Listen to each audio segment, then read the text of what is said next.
ॐ भूर्भुवः स्वः तत्सवितुर्वरेण्यं भर्गो देवस्य धीमहि धियो यो नः प्रचोदयात्।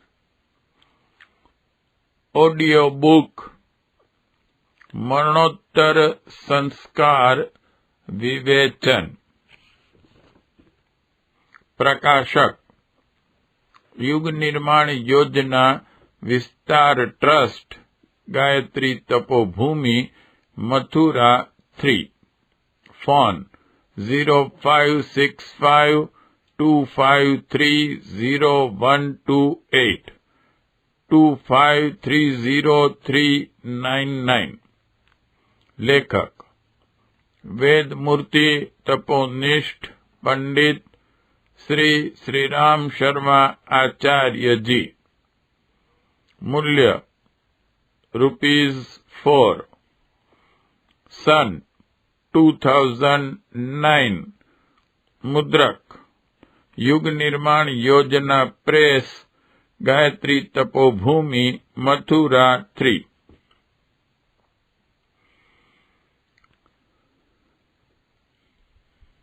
मरणोत्तर संस्कार विवेचन।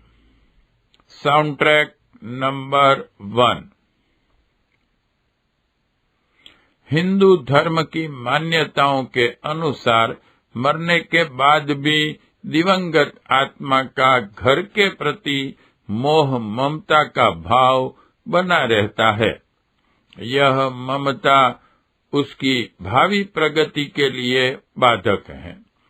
जिस प्रकार पुराने वस्त्र को उतारकर या किसी वस्तु पदार्थ को बेचकर उसकी ममता से छुटकारा मिल जाता है, उसी प्रकार जीव के लिए यही उचित है कि पहले परिवार की ममता छोड़े और प्रत्येक प्राणी जिस प्रकार अपने भले बुरे कर्मों का भोग भोगने और नए भविष्य का निर्माण करने में संलग्न है, उसी प्रक्रिया के अनुरूप अपना जीवन क्रम भी ढाले।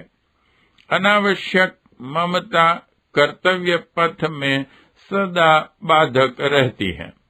जीवन काल में जो लोग अधिक मोह ममता से ग्रसित रहते हैं, वे अपनी बहुमूल्य शक्तियों को, जिनका सदुपयोग करने पर अपनी आत्मा का, परिवार का तथा समाज का भारी हित साधन हो सकता था, ऐसे ही खेल खिलवाड़ में निरर्थक खो डालते हैं।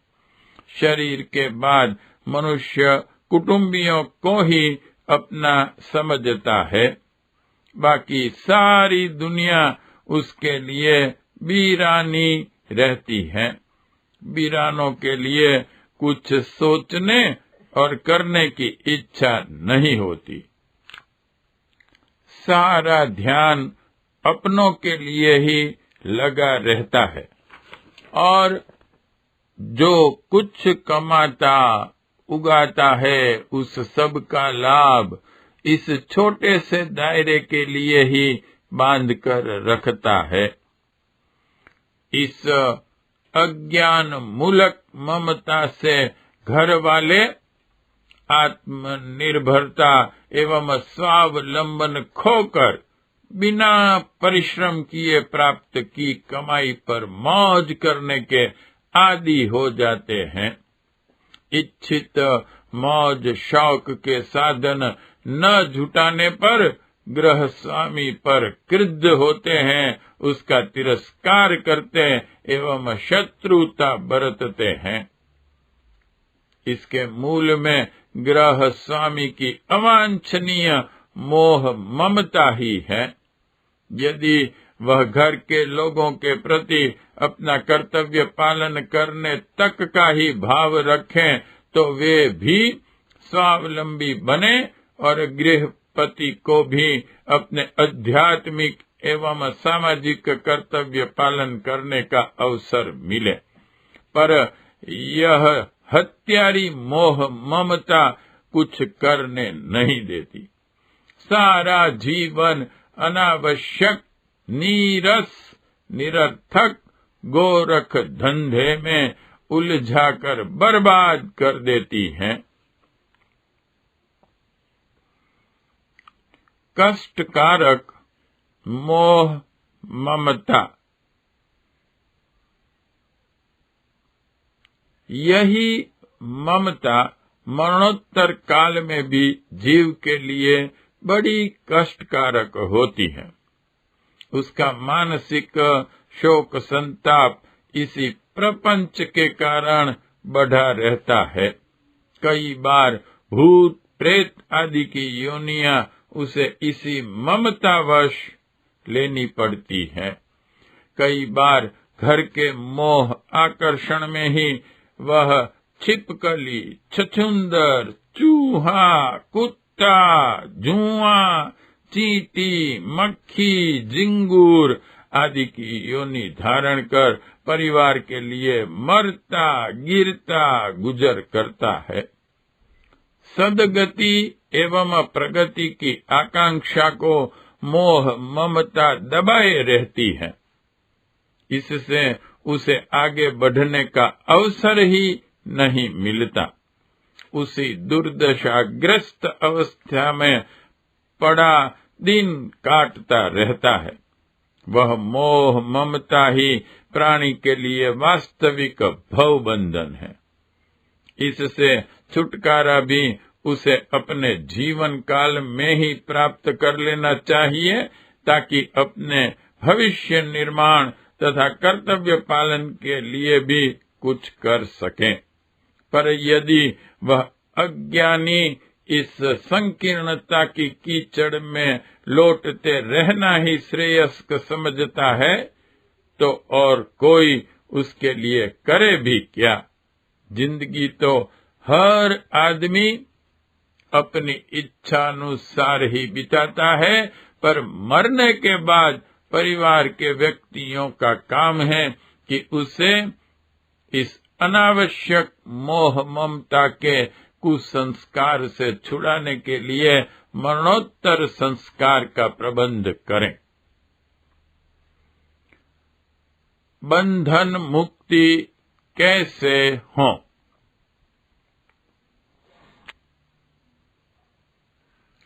इस संस्कार का उद्देश्य दिवंगत जीव को अपने भविष्य की तैयारी में लगने के लिए और वर्तमान कुटुंब से मोह ममता छोड़ने के लिए प्रेरणा देना है। बंधन टूटने पर ही मुक्ति होती है, अन्यथा जीव जन्म मरण की फांसी में ही फंसा पड़ा रहता है। परिवार वाले मृतक के लिए अधिक कुछ न कर सकें तो कम से कम इतना तो करना ही चाहिए कि उसे अवांछनीय ममता से छुटकारा दिलाने में सहायता करें। यह प्रयोजन मरणोत्तर संस्कार से पूरा होता है।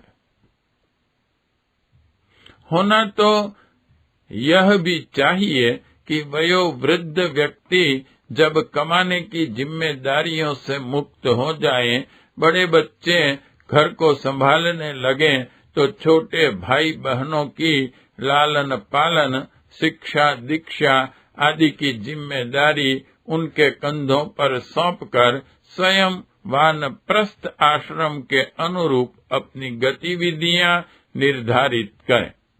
आत्म कल्याण और लोक मंगल की साधना में संलग्न हों। इस कार्य में घर के लोगों को भी सहायता करनी चाहिए। मोह जंजाल में फंसे पड़े घर घुस बुढ़े को प्रत्यक्ष अप्रत्यक्ष रूप से यह प्रेरणा देते रहना चाहिए कि वह मोह बंधनों से छुटकारा पाने और जीवन के अंतिम अध्याय का अधिक उपयुक्त उपयोग करने में संलग्न हो। भले ही बूढ़ा बुरा माने पर उसका हित उसी में है। इसलिए पितृ ऋण चुकाने के लिए जहाँ परिवार वाले अपने वयोवृद्धों की भोजन, वस्त्र, शरीर सेवा आदि की व्यवस्था रखें, वहाँ उसके मोह जंजाल को काटने का भी प्रयत्न करें। यह वास्तव में उस वृद्ध के साथ सच्चा उपकार है, भले ही वह उसका महत्व न समझता हो। घर के लोग यदि अपने वयोवृद्ध को विराट ब्रह्म की साधना करने के लिए लोक मंगल की वानप्रस्थ तपश्चर्या में संलग्न रहने के लिए यदि आवश्यक प्रोत्साहन एवं साधन देते हैं, तो यह निश्चित रूप से पितृ ऋण चुकाना ही है। मरणोत्तर संस्कार का यह भी एक अंग है। मरने के बाद मृतक भोज आदि में जो खर्च किया जाता है, यदि उतना धन वृद्ध व्यक्तियों को घर में निश्चिंत रहकर आत्म कल्याण की साधना में संलग्न होने के लिए दे दिया जाए, तो यही कहा जाएगा कि परिवार के लोगों ने सच्चे अर्थों में पितृ ऋण चुकाया और मरणोपरांत संस्कार किया।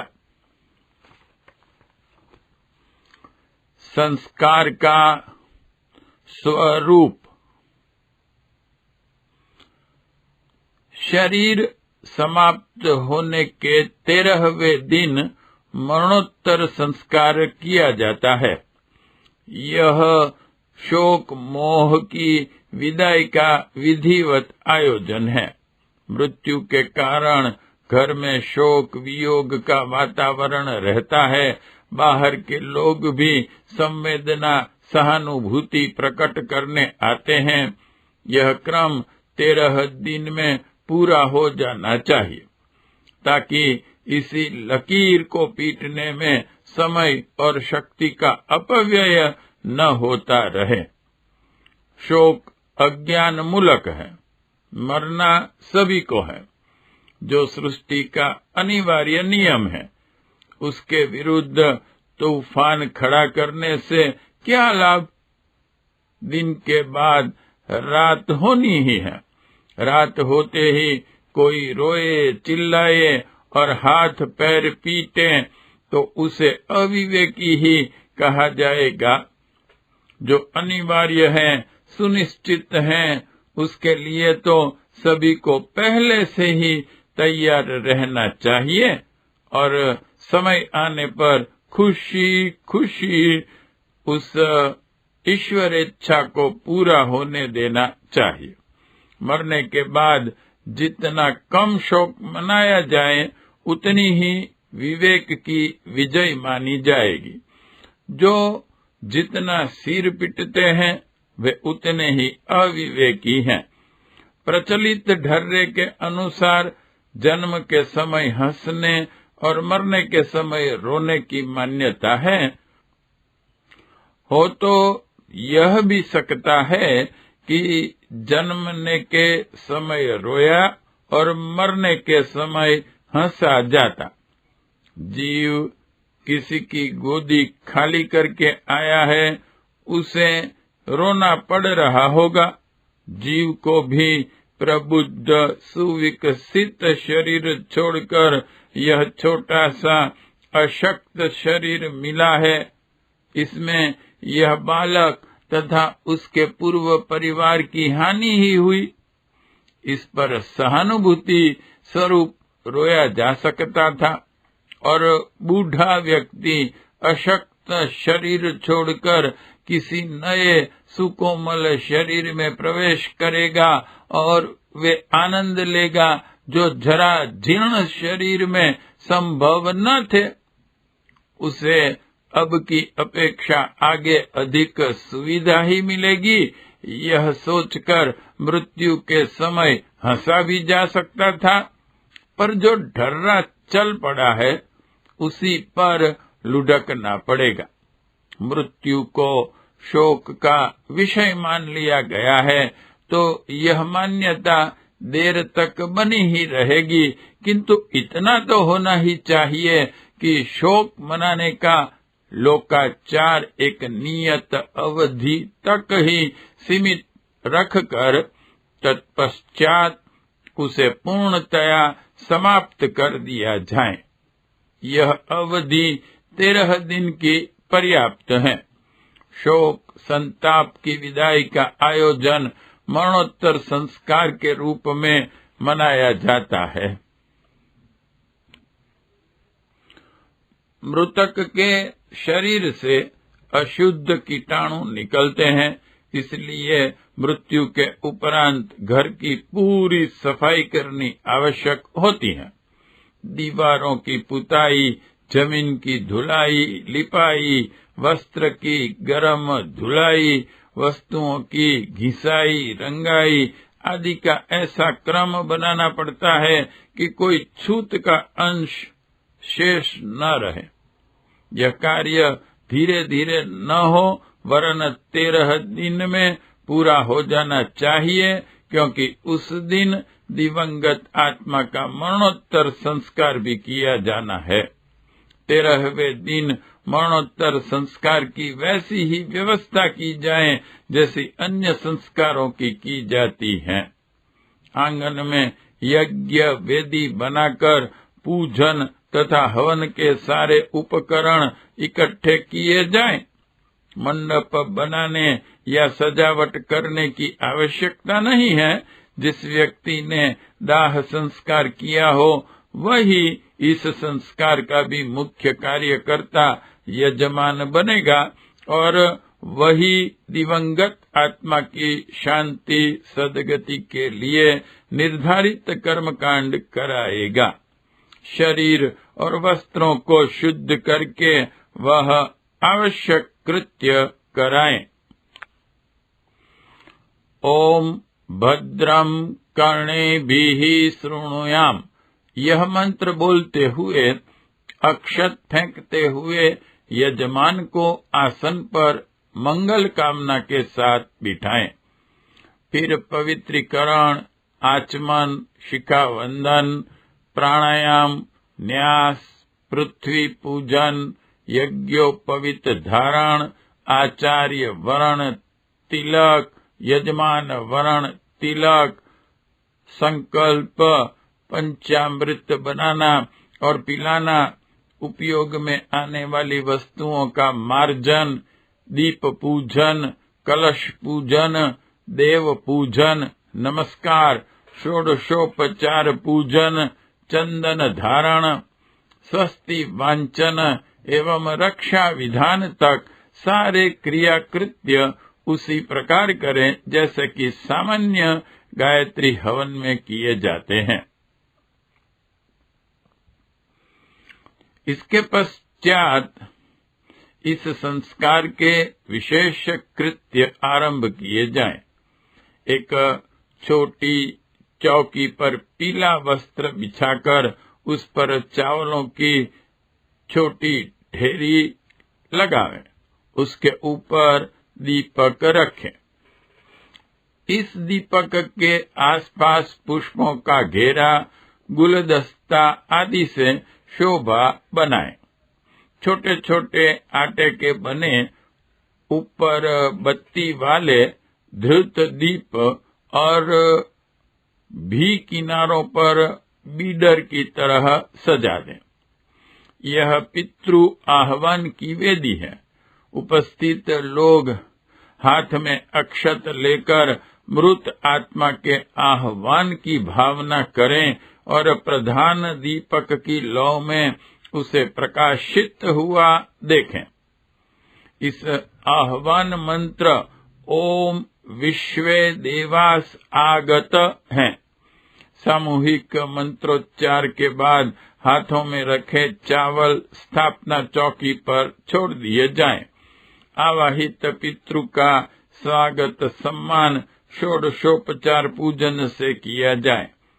इसके लिए आसन समर्पयामि आदि वाक्य भी हैं और यदि अवकाश हो तो पुरुष सूक्त के 16 मंत्रों से भी षोडशोपचार पूजन कराया जा सकता है। 6 तर्पण। आह्वान, पूजन, नमस्कार के उपरांत तर्पण किया जाता है। जल में दूध, जौ, चावल, चंदन डालकर तर्पण कार्य में प्रयुक्त करते हैं। मिल सके तो गंगा जल भी डाल लेना चाहिए। 1. देव तर्पण। 2. ऋषि तर्पण। 3. दिव्य मानव तर्पण। 4. दिव्य पितृ तर्पण। 5. यम तर्पण। 6. मानव पितृ तर्पण। इन 6 के लिए तर्पण किया जाता है। केवल अपने ही मृत पितर का ही नहीं, वरन उपरोक्त सभी पितरों का तर्पण इस अवसर पर किया जाता है। 6 तर्पणों की विधियां संस्कार पद्धति पुस्तक में दी हुई हैं। हाथ की अंजलि में कुशा लेकर उस पर होकर मंत्रोच्चारण करते हुए जल नीचे गिराना ही तर्पण का प्रमुख विधान है। घुटने, कुशा, जल डालने की दिशा तथा यज्ञोपवीत किस कंधे पर रहे, इसका हेरफेर इन 6 तर्पणों में होता रहता है। बाकी सामान्य क्रम सब में समान है। मनुष्य तर्पण में अपनी पिता तथा माता की पीढ़ियों को जल दिया जाता है। पत्नी, पुत्र, भाई, बहन, गुरु, शिष्य का तर्पण तथा जिन लोगों की कोई संतान न हो, उन लोगों को स्वयं का भी तर्पण करना होता है। तृप्ति के लिए तर्पण किया जाता है। स्वर्गस्थ आत्माओं की तृप्ति किसी पदार्थ से, खाने, पहनने आदि की वस्तु से नहीं होती, क्योंकि स्थूल शरीर के लिए ही भौतिक उपकरणों की आवश्यकता पड़ती है।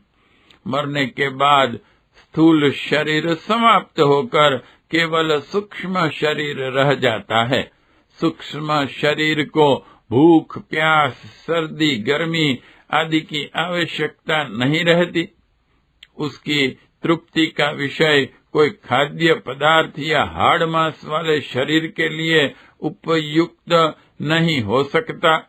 सूक्ष्म शरीर में विचारणा, चेतना और भावना की प्रधानता रहती है।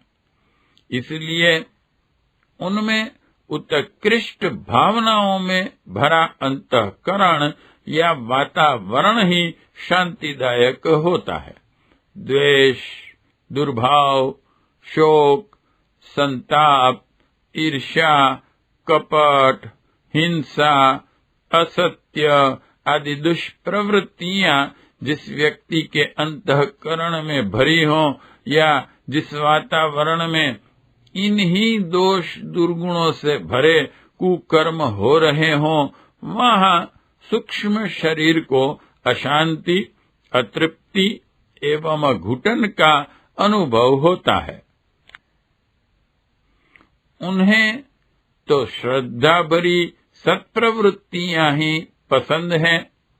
उन्हीं में संतोष मिलता एवं आनंद आता है। जहाँ प्रेम, सौजन्य, उपकार, दान, दया, भक्ति, उपासना, यज्ञ जैसे सद्भाव भरे शुभ कर्म होते हैं, वहाँ पितरों का मन रमता है। उन्हें शांति और संतोष मिलता है।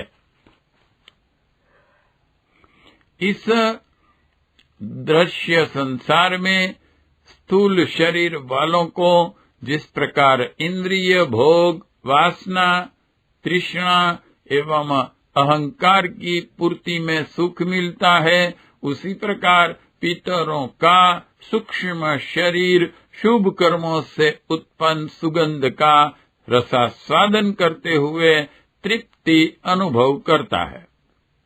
उनका प्रसन्नता तथा आकांक्षा का केंद्र बिंदु श्रद्धा है।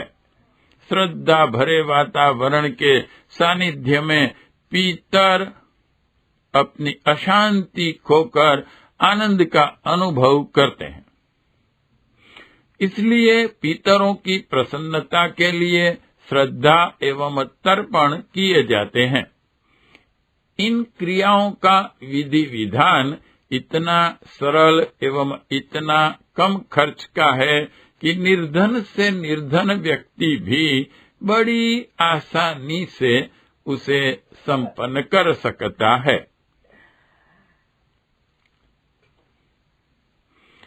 तर्पण में प्रधानतया जल का ही प्रयोग है।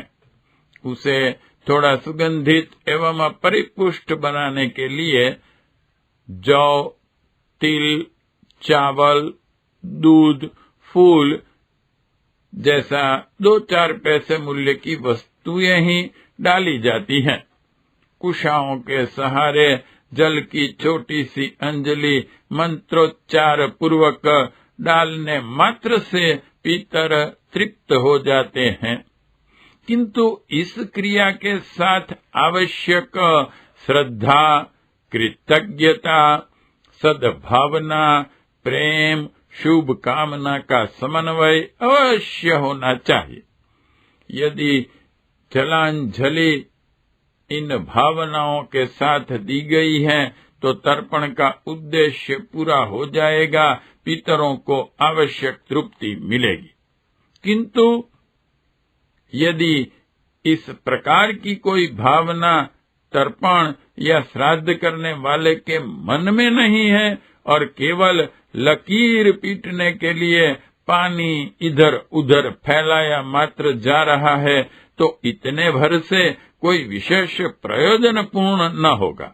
इसलिए इन पितृ कर्मों के करने वाले यह ध्यान रखें कि इन छोटे छोटे क्रिया कृत्यों को करने के साथ साथ दिवंगत आत्माओं के उपकारों का स्मरण करें, उनके सद्गुणों तथा सत्कर्मों के प्रति श्रद्धा व्यक्त करें, कृतज्ञता तथा सम्मान की भावना उनके प्रति रखें और यह अनुभव करें कि यह जलांजलि जैसे अकिंचन उपकरणों के साथ अपनी श्रद्धा की सद्भावनाओं की अभिव्यक्ति करते हुए स्वर्गीय आत्माओं के चरणों पर अपनी सद्भावना के पुष्प चढ़ा रहा हूँ।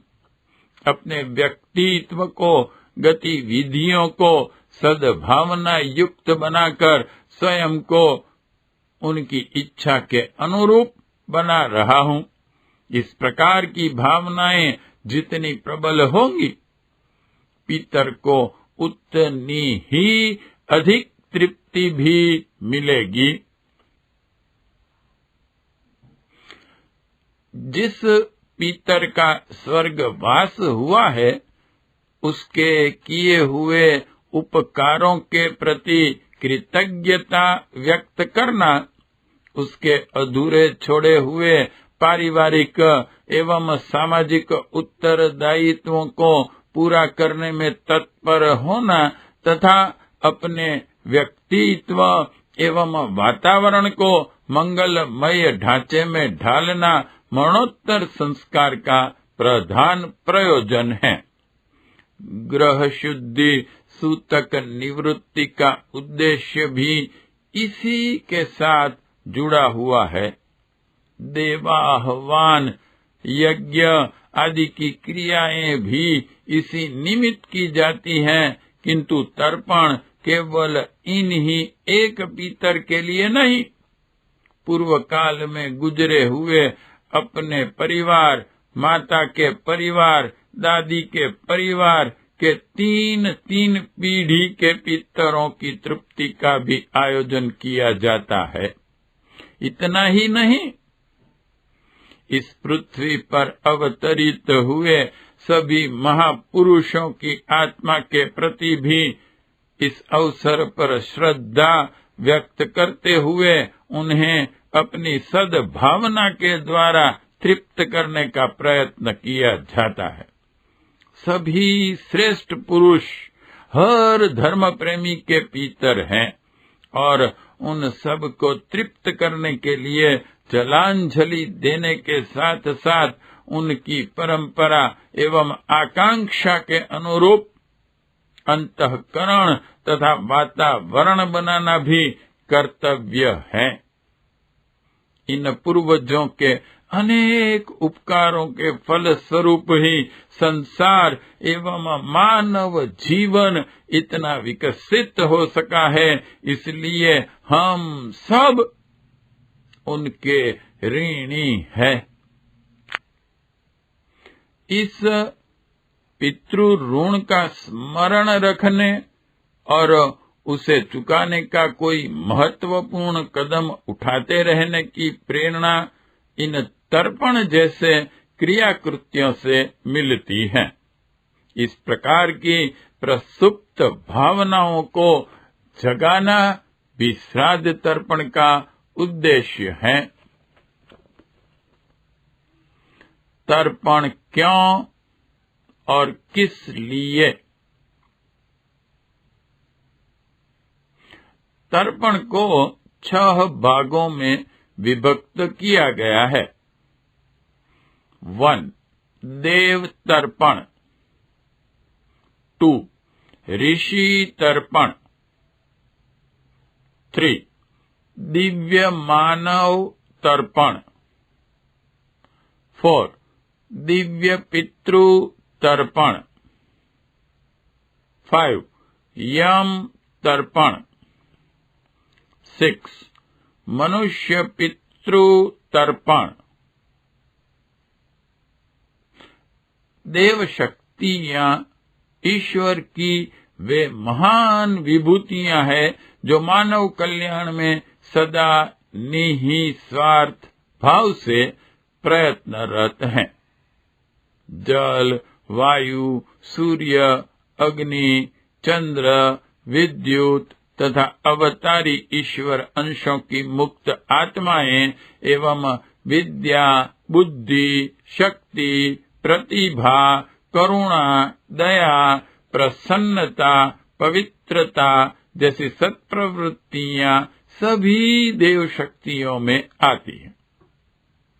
ये यद्यपि दिखाई नहीं देती तो भी इनके अनंत उपकार हैं। यदि इनका लाभ न मिले तो मनुष्य के लिए जीवित रह सकना भी संभव न हो सके। इसके प्रति कृतज्ञता की भावना व्यक्त करने के लिए देव तर्पण किया जाता है। दूसरा तर्पण ऋषियों के लिए है। व्यास, वशिष्ठ, याज्ञवल्क्य, कात्यायन, अग्नि, जमदग्नि, गौतम, विश्वामित्र, नारद, चरक, सुश्रुत, पाणिनि, दधीचि आदि ऋषियों के प्रति श्रद्धा की अभिव्यक्ति ऋषि तर्पण द्वारा की जाती है। तीसरा तर्पण दिव्य मानवों के लिए है, जो पूर्ण रूप से समस्त जीवन तो लोक मंगल के लिए अर्पित नहीं कर सके, पर अपने परिजनों का भरण पोषण करते हुए लोक मंगल के लिए अधिकाधिक त्याग बलिदान करते रहें, वे दिव्य मानव हैं। राजा हरिश्चंद्र, रंती देव, शिवी, जनक, पांडव, शिवाजी, प्रताप, भामाशाह, तिलक, गोखले, गांधी जैसे महापुरुष इसी श्रेणी में आते हैं। चौथे दिव्य पितृ हैं, जो कोई बड़ी लोक सेवा एवं तपश्चर्या तो नहीं कर सके, पर अपना व्यक्तिगत चरित्र हर दृष्टि से आदर्श बनाए रहें। उस पर किसी तरह की आंच नहीं आने दी।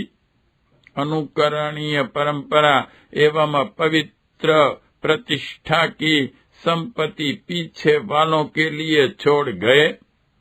ऐसे लोग मानव मात्र के लिए अभिनंदनीय हैं और उनका तर्पण भी देव, ऋषि एवं दिव्य मानवों की तरह ही करना चाहिए।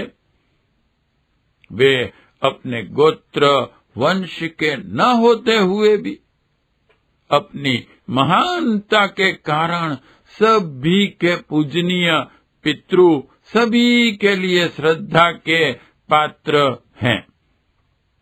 इसलिए सदा सर्वदा उनका अभिनंदन तर्पणों द्वारा होता रहता है। यम नियंत्रणकर्ता शक्तियों को कहते हैं। जन्म मरण की व्यवस्था करने वाली शक्ति को यम कहते हैं। मृत्यु का स्मरण रखें, मरने के समय पश्चाताप न करना पड़े इसका ध्यान रखें और उसी प्रकार की अपनी गतिविधियां निर्धारित करें तो समझना चाहिए कि यम को प्रसन्न करने वाला तर्पण किया जा रहा है। राज्य शासन को भी यम कहते हैं। अपने शासन को परिपुष्ट एवं स्वस्थ बनाने के लिए प्रत्येक नागरिक को जो कर्तव्य पालन करना है उसका स्मरण भी यम तर्पण द्वारा किया जाता है। अपने इंद्रिय निग्रह कर्ता एवं कुमार्ग पर चलने से होने वाले विवेक को भी यम कहते हैं। इसे भी निरंतर पुष्ट करते चलना हर भावनाशील व्यक्ति का कर्तव्य है। इन कर्तव्यों की स्मृति यम तर्पण द्वारा की जाती है। इसके बाद अपने परिवार से संबंधित दिवंगत नर नारियों का नंबर आता है। 1. पिता, बाबा, परबाबा, माता, दादी, परदादी। 2. नाना, परनाना, बूढ़े परनाना, नानी, परनानी, बूढ़ी परनानी। 3. पत्नी, पुत्र, पुत्री, चाचा, ताऊ, माता, भाई, बुआ, मौसी, बहिन, सास, ससुर, गुरु, गुरु पत्नी, शिष्य, मित्र।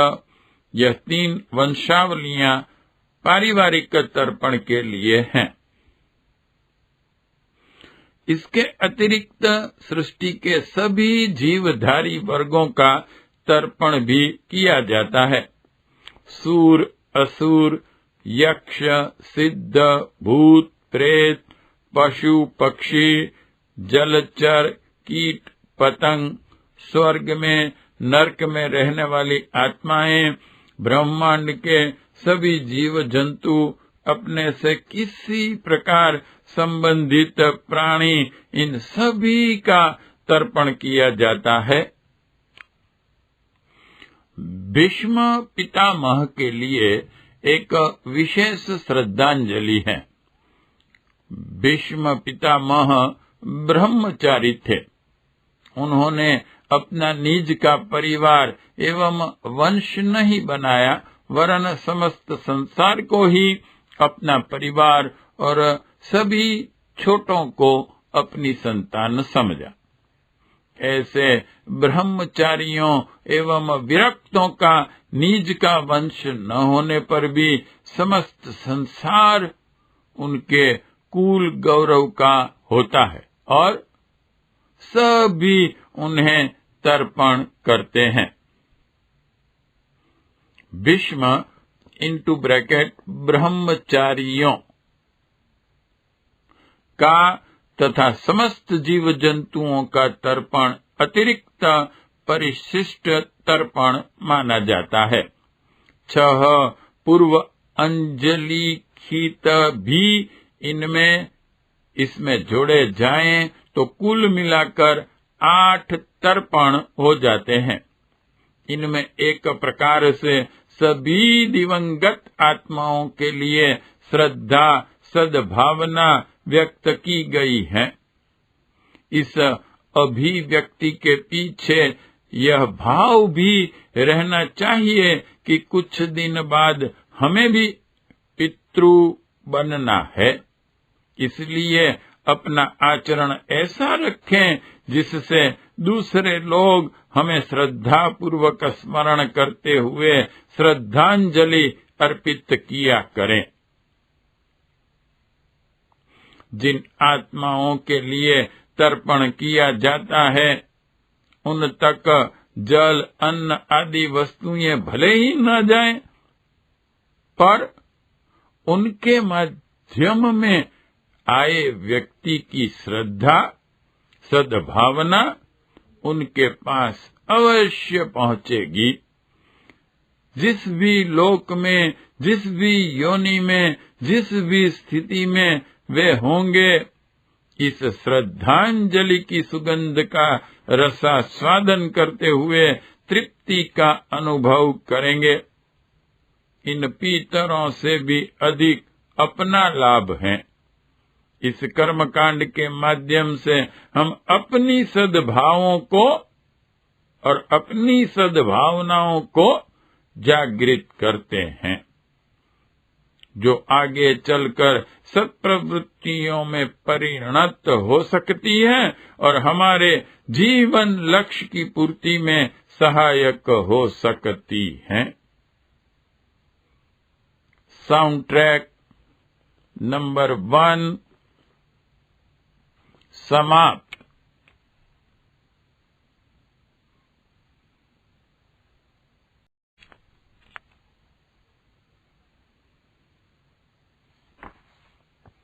ऑडियो बुक मरणोत्तर संस्कार विवेचन, साउंड ट्रैक नंबर 2। पंचबली विधान। तर्पण के पश्चात पंचबली का विधान है। बलि कहते हैं भेंट को। विदाई का उपहार मृतक को भी उसी तरह दिया जाता है जिस प्रकार कन्या के विवाह के समय दहेज, जेवर, वस्त्र आदि से अलंकृत करके भेजा जाता है। परिवार के लोग उस दिवंगत आत्मा के जीवन काल में उसकी सेवा सहायता का अवसर नित्य ही पाते थे, पर अब तो शरीर समाप्त होने के बाद वैसा अवसर रहा नहीं। इसलिए एक मुश्त कुछ विशेष प्रकार उसे देने का नियम चला आता है। यह ठीक उसी प्रकार है जिस प्रकार की संयुक्त परिवार का कोई सदस्य बंटवारा होने पर अलग होता है तो उसे घर की संपत्ति में से उसका भाग एक साथ ही दे दिया जाता है। जब तक वह सम्मिलित रहता है तब तक की थोड़ी थोड़ी सुविधाएं उसे नित्य मिला करती थी, पर अब जबकि वह नित्य इस तरह भोजन, वस्त्र, चिकित्सा, जेब खर्च आदि की दैनिक लाभ पाने का अधिकार छोड़ रहा है, तो उसे एक बार ही कुछ विशेष लाभ मिलना उचित भी है। उसी प्रकार दिवंगत आत्मा जब अपना संबंध उस घर से विच्छेद करके जा रही है तो उसे बोनस, प्रोविडेंट फंड, ग्रेच्युटी आदि के रूप में कुछ विशेष उपहार परिवार के सदस्य मिलकर दिया करते हैं। सरकार भी अब 50,000 की संपत्ति से अधिक की पूंजी वाले पर मृत्यु टैक्स लेती है। इसी प्रकार धर्म टैक्स भी होता है। किसी व्यक्ति ने आजीवन बहुत कुछ कमाया, जमा किया, अब परलोक में उसकी सुख सुविधा एवं प्रसन्नता के लिए कुछ पुण्य पूंजी की आवश्यकता पड़ेगी। वह पूंजी धर्म दान के रूप में ही हो सकती है। अतएव सूतक शुद्धि संस्कार के अवसर पर 13वें दिन कुछ दान पुण्य स्वर्गीय आत्मा की शांति सदगति के लिए करने की प्रथा है। यह उचित भी है। आजकल यह प्रथा मृत्यु भोज के नाम से प्रसिद्ध है। मरणोत्तर उपहार भी यही है। धर्म कर भी इसे कहा जा सकता है। यह प्रक्रिया किस प्रकार की जाती है? यह उपहार का कर किस प्रकार मृतक के कल्याण में काम आ सकने वाला बनाया जाना चाहिए? इसका सारा विधि विधान पंच बलि के प्रतीक कर्म कांड में संक्षिप्त रूप से बता दिया गया है। तर्पण के पश्चात 1. गो बलि, 2. काक बलि, 3. स्वान बलि, 4. देव बलि, 5. कीट बलि के रूप में दी जाती है। 5 पतलों पर घर में बने खाद्य पदार्थ रखकर गाय, कुत्ता, कौवा, देवता और कीट पतंगों के लिए ऐसे स्थानों पर भिजवा दिए जाते हैं जहां उन्हें सुविधा पूर्वक प्राप्त हो सके। इन 5 के लिए 5 संकल्प बोले जाते हैं।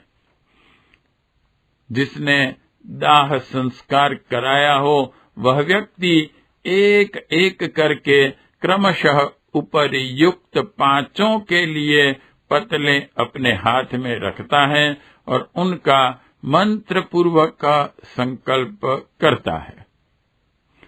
गो बलि के लिए ओम सौर भैय सर्वहित मंत्र। श्वान बलि के लिए ओम द्यौ श्वानो श्याम शबलो मंत्र। काक बलि के लिए ओम ऐन्द्र वारुण वायव्या मंत्र। देव बलि के लिए ओम देवा मनुष्या मंत्र और कीट बलि के लिए ओम पिप्पीलिका मंत्र बोला जाता है।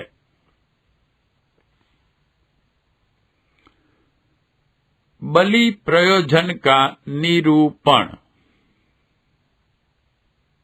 मोटी दृष्टि से गाय, कुत्ता, कौवा, कीड़े मकोड़ों को तथा देवता के नाम पर किसी अतिथि को थोड़ा सा आहार आए दिन किन्हीं मनुष्य या पशु पक्षियों के लिए हर गृहस्थ में से इच्छा अनिच्छा पूर्वक निकल जाता है।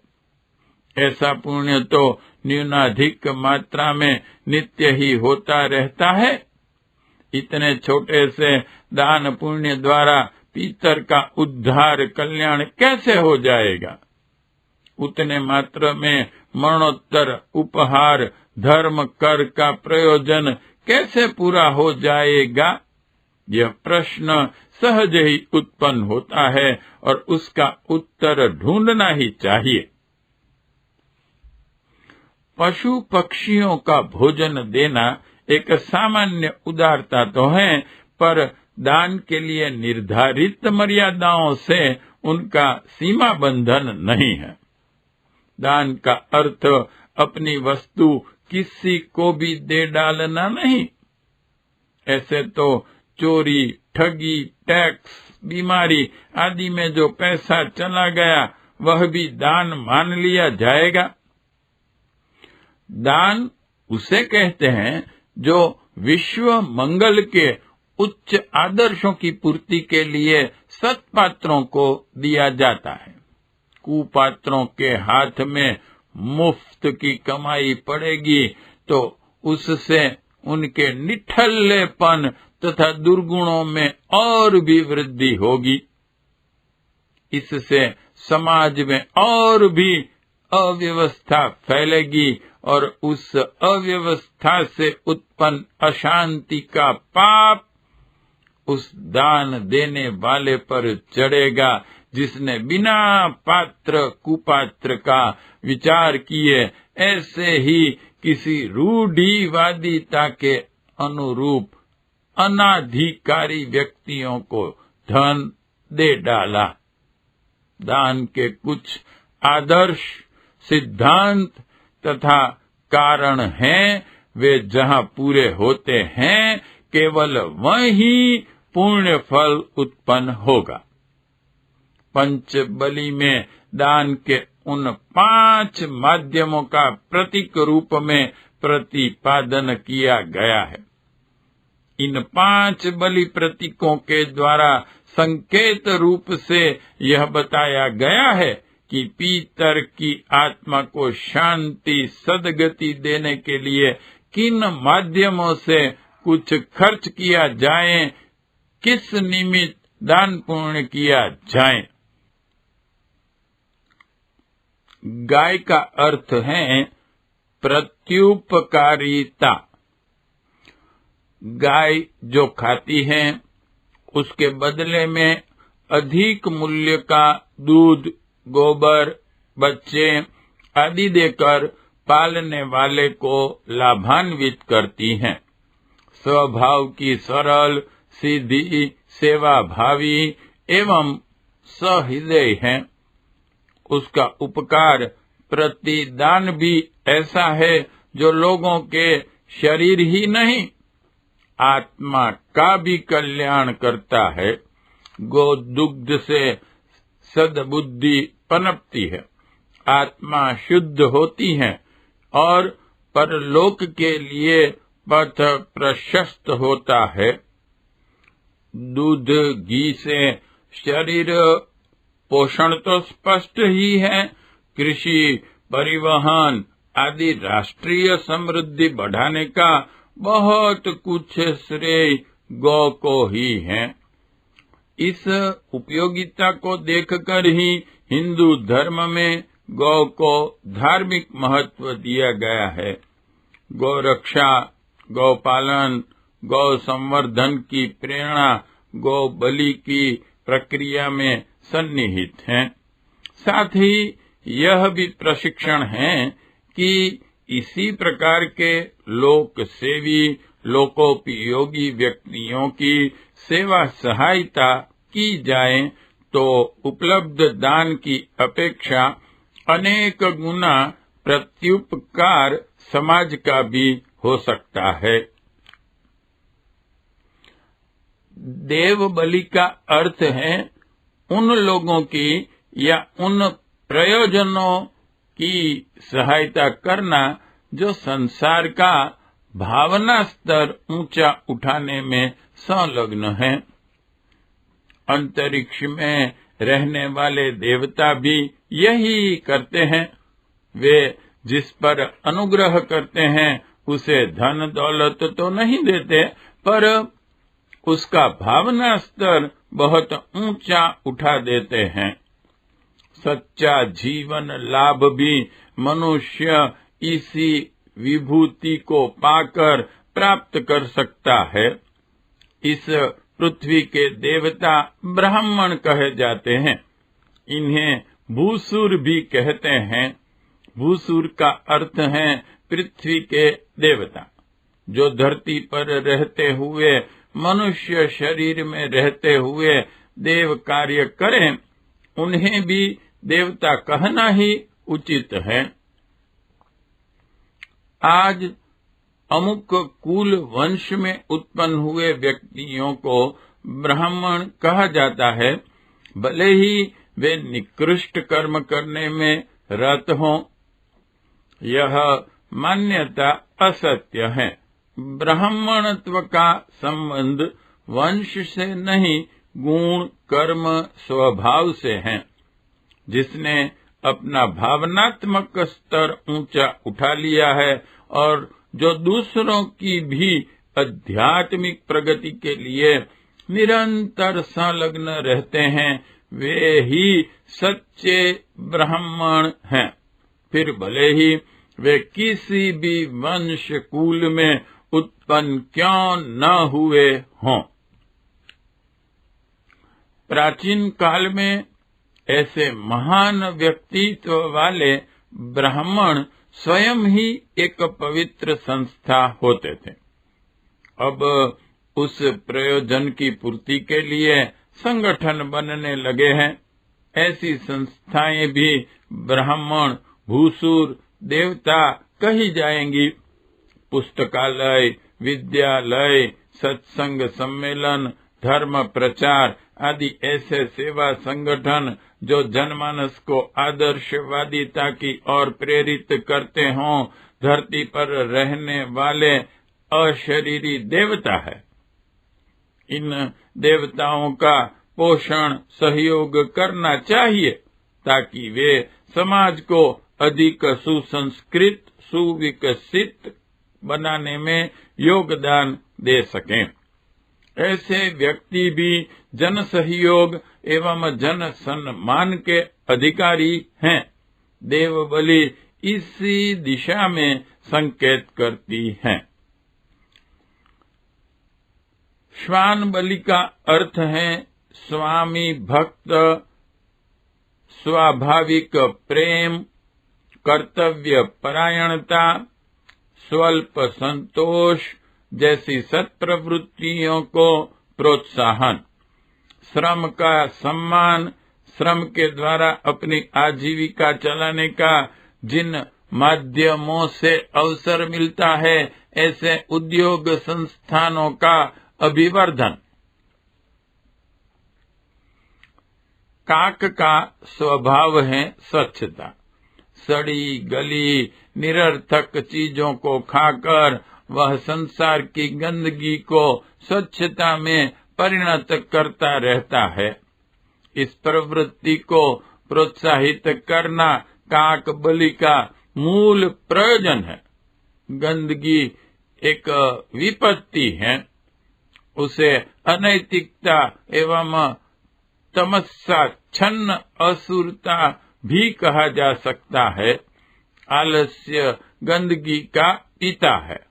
इसीलिए आलसी प्रवृत्ति को हटाकर घर, शरीर, वस्त्र, पड़ोस, मोहल्ला, सड़क आदि को स्वच्छ करने के लिए कलाप तथा व्यवहार में, मन, कर्म, वचन में स्वच्छता का अभिवर्धन काक वृत्ति का प्रोत्साहन है।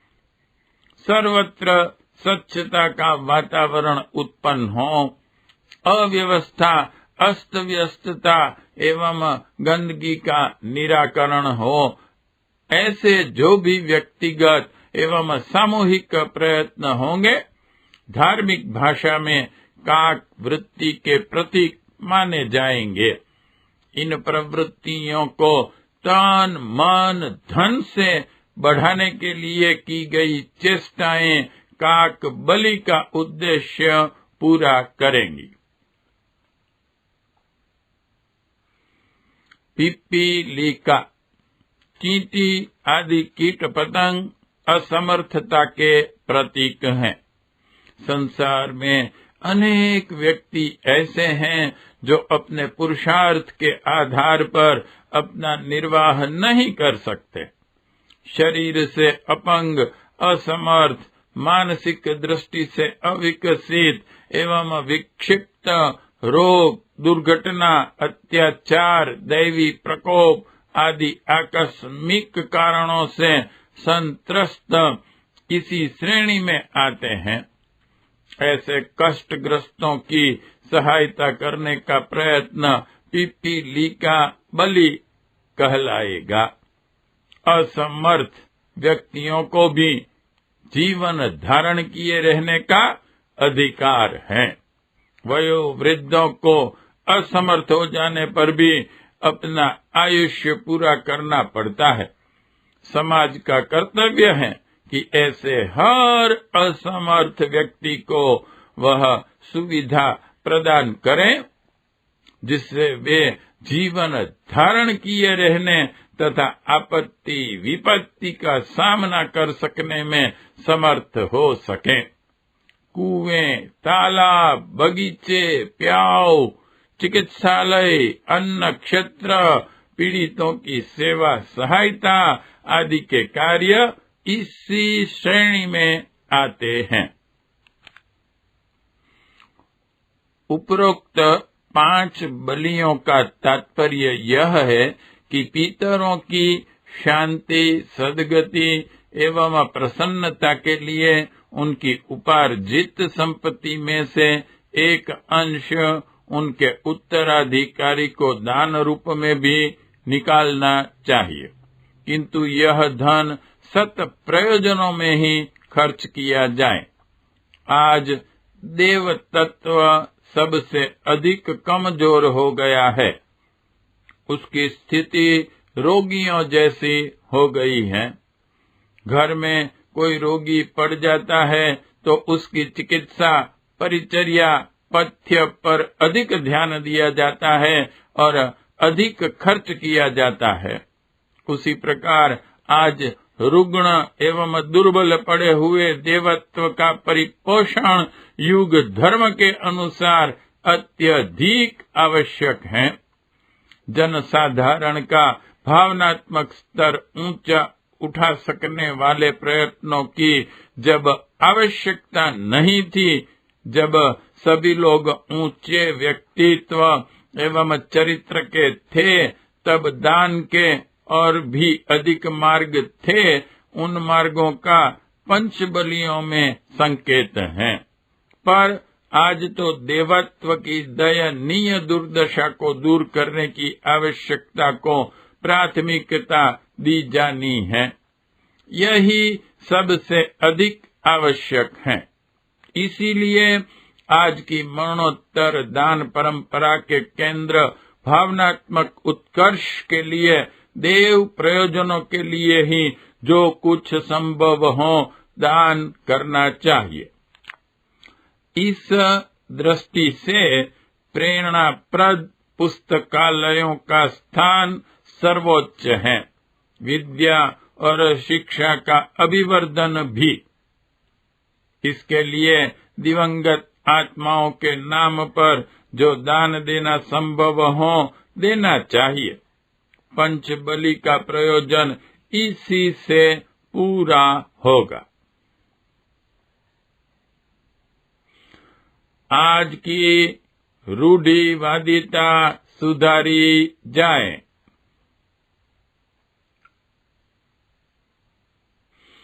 आज मृत्यु भोज की अवांछनीय प्रथा चल पड़ी है। यह सर्वथा अबुद्धिमतापूर्ण है। विवाह शादियों में होने वाले प्रीति भोजों की तरह लंबे चौड़े मृतक भोज भी होते हैं। मानो किसी का मर जाना लोगों को बहुत ही खुशी का निमित्त प्रतीत हुआ है, जिसके लिए दावत उड़ाई जा रही है। जिन लोगों को दावतें खिलाई जाती हैं वे ऐसे समाज सेवक नहीं होते जिन्हें खिलाने से कोई पुण्य फल मिल सकना संभव हो। ब्रह्म भोज तभी पुण्य फलदायक हो सकता है जब आहार लोक मंगल के लिए जीवन उत्सर्ग करने वाले अपनी निज की आजीविका से रहित ब्रह्म परायण व्यक्तियों के लिए खर्च किया जाए। साधारण कामकाजी व्यक्तियों को खिलाना तो एक प्रकार का पारस्परिक व्यवहार है। इससे मृतात्मा को क्या लाभ मिल सकता है? इसी प्रकार मृतक के लिए कपड़ा, जूता, थाली आदि देना भी उपहासास्पद है।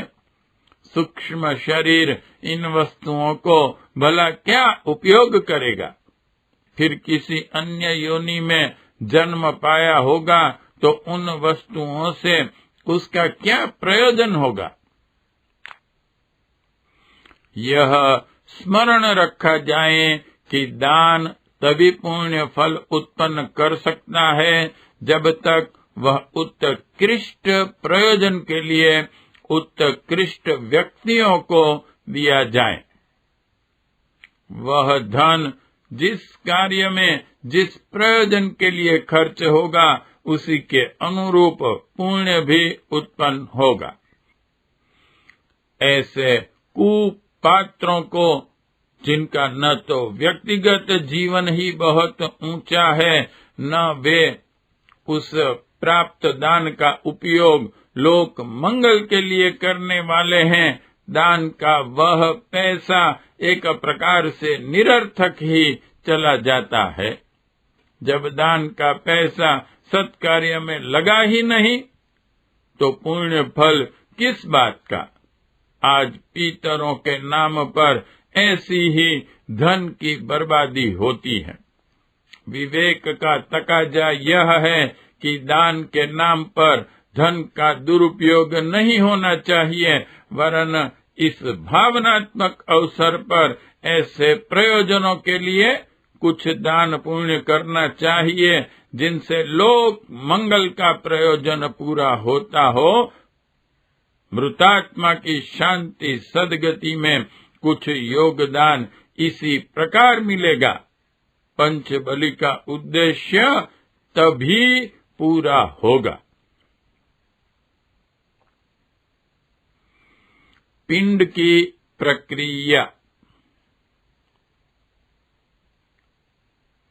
पंच बलि के पश्चात 7 पिंड दान दिए जाते हैं। जौ या गेहूं के आटे से तिल मिलाकर, शहद, दूध, दूध मिलाकर लगभग एक छटांक आटे के 7 पिंड बनाकर एक पत्तल पर रख लेने चाहिए।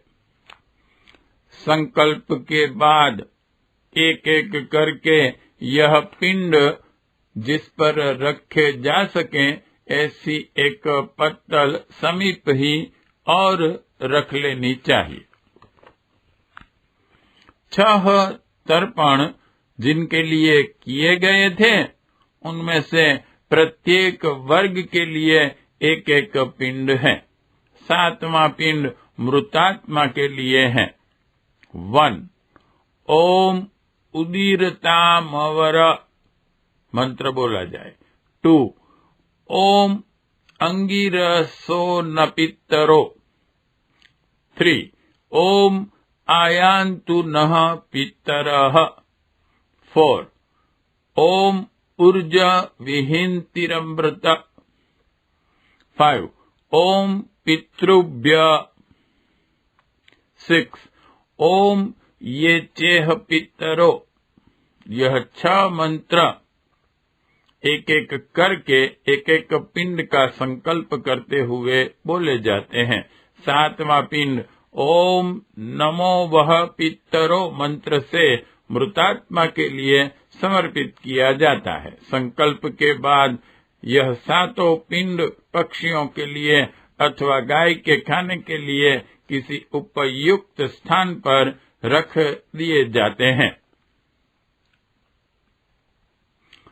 जिस प्रकार जल के माध्यम से तर्पण में अपनी श्रद्धा अभिव्यक्त की गई थी, उसी प्रकार अब अन्न पिंडों के द्वारा वैसी ही श्रद्धा का भाव प्रदर्शन किया जा रहा है। अन्न और जल दोनों की परस्पर संगति भी है, इसलिए श्रद्धा में तर्पण और पिंडदान दोनों का ही उपयोग होता है। श्रद्धा, दया, उदारता आदि सभी उदात्त भावनाओं की अभिव्यक्ति के लिए उस प्रकार के कर्मकांड भी करने पड़ते हैं। विचार और कार्य दोनों के समन्वय से ही संस्कार बनता है और संस्कार द्वारा ही जीवात्मा का स्तर उठता तथा कल्याण होता है। केवल भावना एक उफान मात्र है। उसमें मजबूती तब भी आती है जब वैसे ही कार्य भी किए जाएं। किसी की सेवा सहायता से तो सर्वथा दूर रहें और अपने उदार हृदय होने की कल्पना करते रहें तो उतने मात्र से काम न चलेगा। उच्च विचार यदि मन में उठते हैं तो उसकी सच्चाई एवं स्थिरता उनके कार्य रूप में परिणत करने पर ही सिद्ध होगी। क्रिया रहित विचारों को पंगु और विचार रहित क्रिया को अंध कहा गया है। हमें लंगड़ा लूला नहीं, सर्वांग पूर्ण कार्यक्रम ही बनाना चाहिए। पीतर की प्रति अपना कर्तव्य पालन करने की कृतज्ञता एवं सद्भावना की अभिव्यक्ति करनी है तो उसके लिए बिना खर्च का जल तर्पण ही नहीं वरन पसीने से कमाया हुआ अन्न पिंड भी दान करना चाहिए। तात्पर्य यह कि सस्ती कल्पना करने से ही अपनी भावना समाप्त नहीं कर लेनी चाहिए वरन उन्हें रचनात्मक दिशा में भी मोड़ना चाहिए और इस भावनात्मक अवसर पर कुछ ऐसा कदम उठाना चाहिए जिससे लोक मंगल की संभावना बढ़े। पिंडदान इसी दिशा में कदम बढ़ाने का संकेत अपने भीतर धारण किए हुए हैं। प्राचीन काल में मुद्रा का प्रचलन न था। उस जमाने में अन्नदान ही मुद्रा दान का प्रयोजन पूरा करता था, पर आज तो अन्नदान यानी कि पिंड दान को धन का दान या श्रम दान का भी रूप दिया जा सके ऐसी सुविधा हो गई है। शेष कृत्य की पूर्ति। पिंडदान के उपरांत हवन का शेष कार्य प्रारंभ कर देना चाहिए। अग्नि स्थापन, गायत्री स्तवन, अग्नि प्रदीपन, समिधा दान, जल प्रचेषण, आज्ञाहुति और गायत्री मंत्र से हवन, इतना कार्य करने के उपरांत विशेष हवन की 13 आहुतियां देनी चाहिए। इसके लिए मेवा, केसर, घी, शहद मिली हुई गौ दुग्ध एवं चावल की खीर पहले से ही तैयार रखनी चाहिए। ओम आयन्तु नः पितरः इसी मंत्र से 13 बार मंत्रोच्चारण करके 13 आहुतियां पितर कल्याण के निमित्त देनी चाहिए। तदुपरांत सृष्टिकृत होम, पूर्णाहुति, साष्टांग नमस्कार, शुभ कामना, अभिसिंचन, प्रदक्षिणा की क्रियाएं पूरी करनी चाहिए। इतना हो जाने पर उपस्थित सभी लोगों को चावल पुष्प दिए जाएं। सामूहिक रूप से ओम यज्ञेन यज्ञमय जंत देवी मंत्र बोला जाए और उन अक्षत पुष्पों को पितर आत्मा की स्थापना वाली चौकी पर श्रद्धांजलि के रूप में समर्पित किया जाए। प्रत्येक व्यक्ति लाइन से आवे और चौकी पर अपने श्रद्धा पुष्प चढ़ाते हुए झुककर नमस्कार करें और अपने स्थान पर चले जाएं। यह श्रद्धा समर्पण सभी लोग कर चुके तो विसर्जन क्रिया की जाए और सूर्य अर्घ्य दान के उपरांत मरणोत्तर संस्कार की क्रिया समाप्त कर दी जाए। युग निर्माण का संकल्प अन्य सभी संस्कारों की तरह इस अवसर पर भी दोहराया जाए। जीवन दर्शन पर प्रकाश।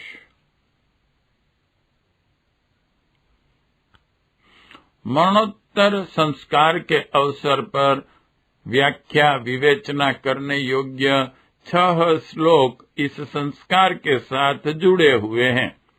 संस्कार के आदि, मध्य या अंत में जब भी अवसर हो, इन श्लोकों की विस्तृत व्याख्या करनी चाहिए और लोगों में इस अवसर पर उत्पन्न होने वाली जीवन मरण संबंधी जिज्ञासा का ऐसा समाधान करना चाहिए जिससे सुनने वालों को अपने शेष जीवन का श्रेष्ठ सदुपयोग करने की प्रेरणा मिले।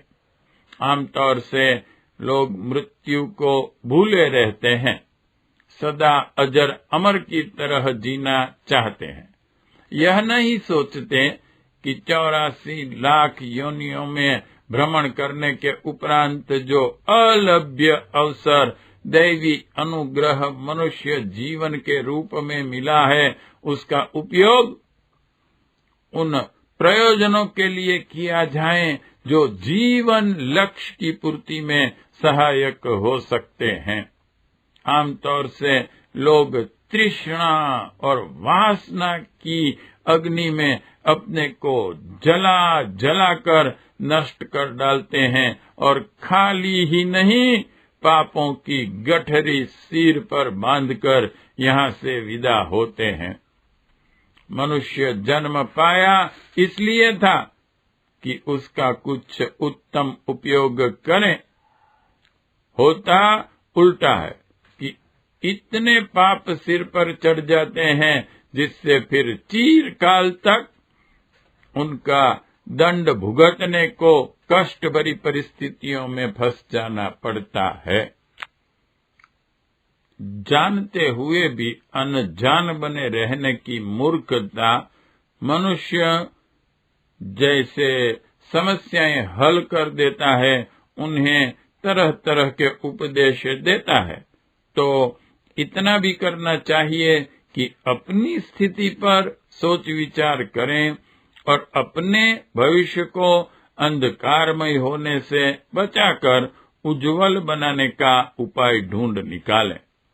मानव जीवन की सार्थकता आत्मा को परमात्मा बनाने के लिए आंतरिक स्तर विकसित करने में ही है और इसके लिए जहाँ आत्म सुधार, आत्म निर्माण, आत्म विकास की क्रिया पद्धति अपनाना आवश्यक है, वहाँ यह भी अभिष्ट है कि विश्व मानव को अधिक सुविकसित बनाने के लिए सेवा धर्म को अपनाकर अधिक से अधिक परमार्थ प्रयोजनों में संलग्न रहें। मरणोत्तर जीवन के अवसर पर ऐसी ही शिक्षाएं तथा प्रेरणाएं दी जानी चाहिए। यह भावुकता भरा अवसर ऐसी ही शिक्षा के लिए उपयुक्त है। वृषभोत्सर्ग की परंपरा। सनातन धर्म की प्राचीन परिपाटी के अनुसार मरणोत्तर संस्कार के अवसर पर वृषभोत्सर्ग क्रिया की जाती है। एक बछड़ा पीतर के नाम पर सांड बनाकर छोड़ते थे, जो गौओं के झुंडों में रहकर उनकी हिंसक पशुओं से रक्षा करें और संतानोत्पत्ति द्वारा गोकुल का संवर्धन करता रहे। अब गोचर भूमि न रहने, गौओं के सामूहिक पालन की व्यवस्था टूट जाने से वृषभोत्सर्ग की उपयोगिता न रही हो, पर उस भावना को अन्यान्य रूपों में अब भी जीवित रखा और पालन किया जा सकता है। पीतर की स्मृति में ऐसी पुण्य परंपरा का समारंभ करना जिससे समाज का हित साधन होता हो, वृषभोत्सर्ग का मूल उद्देश्य है। आजकल लोग लंबे चौड़े मृतक भोज करते हैं। ऐसे लोग जिनको दावत खिलाने से पुण्य फल होने की संभावना नहीं, इन भोजों में माल मिठाई उड़ाते हैं और मूंछों पर ताव देकर चले जाते हैं और बीमार पड़ने पर उस भोजदाता को पाप का भागी बनाते हैं। यह धन का दुरुपयोग और अपव्यय है। इससे पितर का कोई भला नहीं होता। होना यह चाहिए कि स्वर्गीय आत्मा की स्मृति में मरणोत्तर संस्कार के अवसर पर कोई ऐसे शुभ कार्य आरंभ किए जाएं, जिनसे समाज का हित होता हो और उस हित का पुण्य चिरकाल तक पितर को मिलता रह सकता हो।